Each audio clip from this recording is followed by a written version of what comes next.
बात करेंगे गैंगस्टर विक्रम उर्फ पपला गुर्जर की, जिसको उम्र कैद की सजा सुनाई गई है।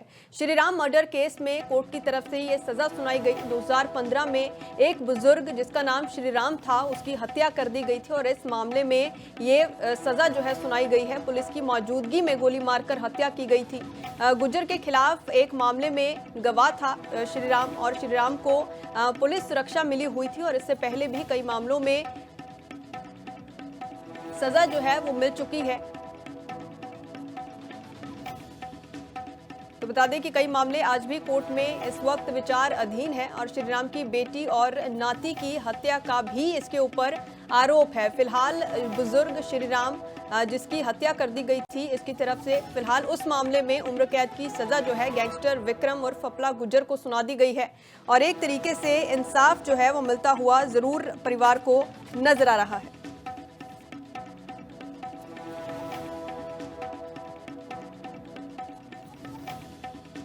में बिहारीपुर के श्रीराम थे, वो उनकी बेटी का मर्डर हुआ था विमला देवी का, उनके बेटे महेश का मर्डर हुआ था और उनके दोहते संदीप का मर्डर हुआ था।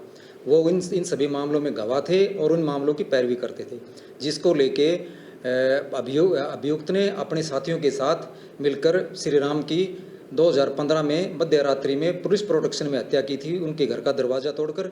और इस संबंध में PS नांगल चौधरी में FIR नंबर 305 2015 दर्ज हुई थी और अभियोजन ने कुल 38 गवाह की गवाही में गुजारे हैं और माननीय अदालत ने कल 27 मई को इस पपला गुर्जर को सश्रम आजीवन कारावास की सज़ा सुनाई है 302 में और अन्य धाराओं में भी सश्रम कारावास की सज़ा और फाइन लगाया है।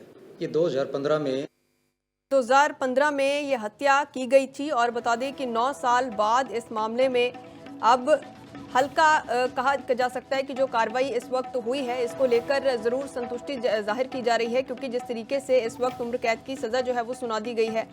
लेकिन और भी मामले इस वक्त हैं इस गैंगस्टर के ऊपर जिनमें कार्रवाई होना बाकी है, जिनमें इंसाफ मिलना बाकी है और परिवार की तरफ से लगातार यही जिक्र है कि उन मामलों में भी इंसाफ कब मिलेगा उसी का इंतजार किया जा रहा है। गौरव इस वक्त हमारे साथ फोन लाइन पे जुड़े हुए हैं। गौरव, क्या कुछ जानकारी इस मामले में फिलहाल, क्योंकि जिस तरीके से 9 साल बाद उम्र कैद की सजा सुनाई गई है?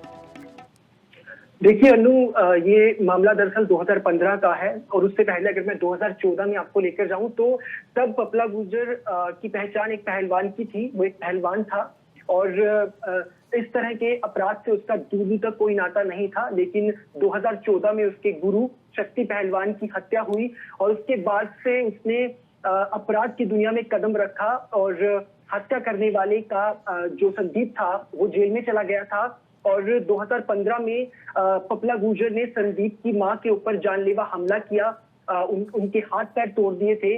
और आपको ये बता दें कि वो जो औरत थी वो श्रीराम की बेटी थी दरअसल।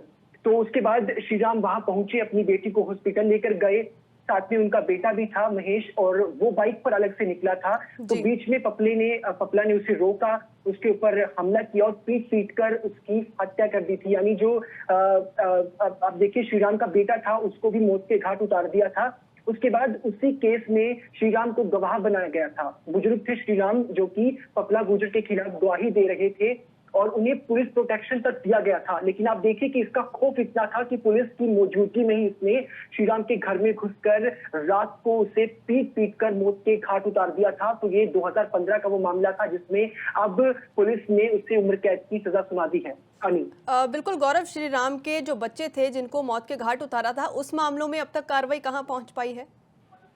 देखिए मामले अभी चल रहे हैं और आपको बता दूं कि केवल इसी मामले में दोषी नहीं ठहराया गया है उससे, बल्कि कई और मामले हैं। हरियाणा और राजस्थान के कई ऐसे मामले हैं जो जिनमें पहले भी सजा हो चुकी है और कुछ मामले ऐसे हैं जो कोर्ट में फिलहाल विचाराधीन है और माना जा रहा है कि उन पर भी जल्द ही फैसला आ सकता है। और उन फैसलों में भी अब कहीं ना कहीं सबको एक उम्मीद है, जितने भी लोग कहीं ना कहीं इसके शिकार बने हैं उनको अब एक उम्मीद जगी है कि उन्हें भी इंसाफ मिलेगा और उन्हें भी कहीं ना कहीं कोर्ट की तरफ से इस तरह की जब सजा का ऐलान होगा तो जो पीड़ित है उनके परिवारों को एक तरह से सुकून मिलेगा। अनु बिल्कुल गौरव, पाप को जितना मर्जी करे लेकिन पाप का घड़ा जो है वो भरता जरूर है। धन्यवाद फिलहाल सारी जानकारी के लिए। तो इंसाफ की उम्मीद जो है वो लगातार जताई जा रही थी कि उम्मीद जो है उसके मुताबिक इंसाफ जो है वो मिलेगा, लेकिन फिलहाल उम्र कैद की सजा जो है सुनाई गई है। बाकी मामलों में क्या कुछ होता है वो भी देखना होगा।